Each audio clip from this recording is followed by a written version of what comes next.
ഓം പരാശക്തി നമ. ഋഷികേശിൽ വർഷങ്ങളോളം സാധന ചെയ്ത ഒരു യുവസന്യാസി പക്ഷേ അതൃപ്തനാണ്. അദ്ദേഹം അമ്മയ്ക്കരിയിലെത്തി തൻ്റെ വിഷമം അറിയിച്ചു. അമ്മയെ, വർഷങ്ങളായി ഞാൻ കഠിനമായി സാധന ചെയ്യുന്നു. ഇപ്പോഴും എനിക്ക് ശരിയായ ശാന്തി, സന്തോഷം ഉണ്ടാകുന്നില്ല. അമ്മ കരുണയോടെ അരുളി, മോനെ, ശാന്തി പുറം ലോകത്തിൽ നിന്നല്ല, അകത്തു നിന്നാണ് ഉണ്ടാകേണ്ടത്. ഓരോ സാഹചര്യവും ഉണ്ടാകുന്നത് ഓരോന്ന് പഠിപ്പിക്കാനാണ്.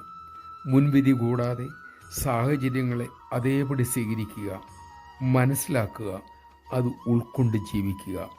അപ്പോൾ എല്ലാറ്റിനെയും സ്വീകരിക്കാനുള്ള, സമമായി കാണാനുള്ള വിവേകം മക്കളിൽ ഉണ്ടാകും. ഇങ്ങനെ ശീലിച്ചാൽ താമസിയാതെ ആഴമേറിയ ശാന്തി, ആനന്ദം ഉള്ളിൽ അനുഭവിക്കാനും സാധിക്കും. മക്കളെ, നമഃശിവായ.